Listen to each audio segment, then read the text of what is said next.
미국의 20대와 30대 초반 남성들이 같은 나이대의 여성들에 비해 심각한 삶의 도전에 직면해 있습니다. 많은 남성들이 부모와 함께 살고 있으며 고립감을 느끼며 미래에 대한 확신이 없습니다. 반면 여성들은 점점 더 직장에 진입하고 변형하고 있습니다.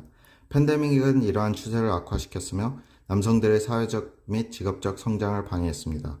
남성과 여성 간의 경제적 및 사회적 격차가 커지고 있으며 더 적은 수의 남성들이 고등교육이나 직업훈련 프로그램에 참여하고 있습니다.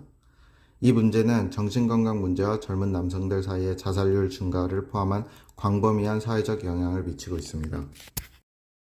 2024년 선거에서 네바다는 노동계층 유권자를 위한 주요한 격전지로 공화당과 민주당 모두 이들의 지지를 얻기 위해 경쟁하고 있습니다. 비대졸 유권자 중 많은 이들이 도널드 트럼프의 경제 정책에 이끌려 그에게 기울었지만 그의 법적 문제와 논란적인 발언은 여전히 우려를 낳고 있습니다. 바이든 대신 출마한 카말라 해리스는 물가 상승과 주택 문제와 같은 이슈에 집중하고 있지만 일부 유권자들과의 소통에는 어려움을 겪고 있습니다. 네바다는 많은 미결정 및 무소속 유권자를 보유하고 있어 예측이 불가능하고 양측은 유권자 설득을 위한 노력을 강화하고 있습니다. 생활비, 주택 문제, 일자리 가용성과 같은 경제적 우려가 네바다 유권자들의 주요 관심사입니다. J.D. 밴스는 공화당의 정책을 재편하려는 보수 운동인 뉴 라이트의 핵심 인물로 떠올랐습니다. 이 운동은 경제적 포퓰리즘에 초점을 맞추며 무역 보호주의, 산업정책, 월스트리트에 대한 회의론을 옹호하며 전통적인 공화당 교리에 도전하고 있습니다.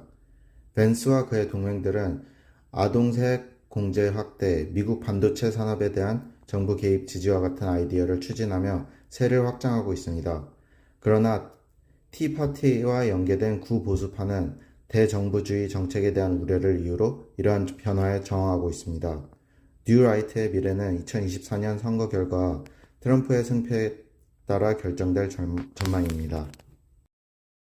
오픈 AI는 비영리에서 영리 기업으로 전환하는 복잡한 과정을 진행 중이며 이는 큰 조직에서는 드문 사례입니다. 이 전환에는 마이크로소프트와 같은 투자자로부터 65억 달러를 모금하는 것이 포함되며 오픈 AI는 2년 내에 공익기업으로 전환해야 합니다. 이번 변화는 투자자 수익을 단순화하려는 목적이지만 법적, 규제적, 자산 분배 문제를 해결해야 합니다. 오픈 AI의 비영리 부문은 계속 존재하며 일부 자산을 보유하고 자선 프로젝트에 자금을 지원할 가능성이 있습니다. 이 전환 과정은 앨런 머스크가 제기한 소송으로 인해 더욱 복잡해지고 있습니다. 세계 최대 헤지펀드 중 하나인 밀레니엄 매니지먼트는 손실을 피하기 위해 엄격한 리스크 통제를 사용하는 것으로 유명합니다.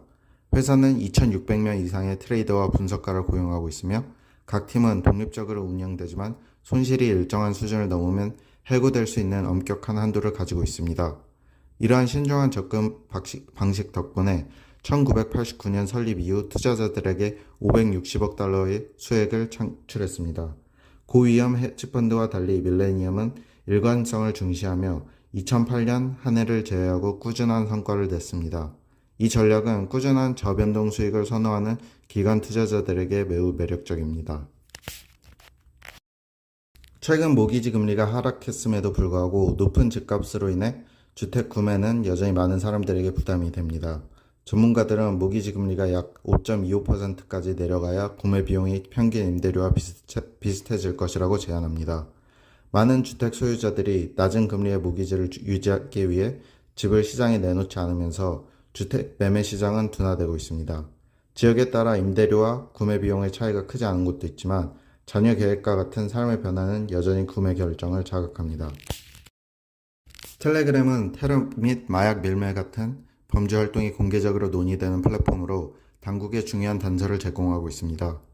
미국 당국은 텔레그램의 공개 채널에서 증거를 수집해 범죄자들을 성공적으로 기소했으며 이러한 채널은 종종 폭력을 선동하거나 불법 활동을 조율하는 데 사용됩니다. 범죄 행위를 허용한다는 비판에도 불구하고 텔레그램의 공개 특성은 수사기관이 불법 네트워크에 침투하고 모니터링하는 데 유용한 도구로 사용되고 있습니다. 텔레그램과 설립자 파벨 드로프는 여러 정부로부터 법적 조치와 압력을 받았지만 최근에는 수사기관에 더 협조적으로 변했습니다. 텔레그램은 접근성이 높아 범죄 활동의 중심지이면서도 수사기관이 범죄자를 추적하고 조사하는 데 활용되는 자원으로도 사용되고 있습니다. 최근 연구에 따르면 고숙련 이민자는 정부 예산에 긍정적인 영향을 미치지만 저숙련 이민자는 재정적으로 덜 유익하거나 심지어 부정적인 영향을 미칠 수 있다고 합니다. 영국에서는 고임금 이민자가 공공재정에 크게 기여하는 반면 저임금 이민자는 기여도가 낮은 편이며 이는 네덜란드와 미국에서도 비슷한 추세를 보입니다. 일부 경제학자들은 이민자들이 받는 혜택에서 납부한 세금을 단순히 뺀 것만으로는 이들의 재정적 기여를 완전히 파악할 수 없다고 주장하며 이민자들이 간접적으로 자본 수입을 통해 추가 기여한다고 합니다. 저숙련 이민자는 고숙련 노동자와 상호 보완하며 경제적 이익을 가져올 수 있으며 이는 전문가들이 더 효율적으로 일할 수 있도록 돕는 등의 효과를 낳습니다.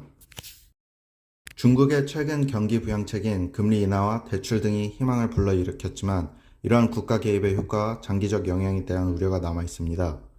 투자자들은 잠재적인 재정 부양책에 고무되었으며 이는 2008년 글로벌 금융위기 당시 중국의 성공적인 대응을 연상시킵니다.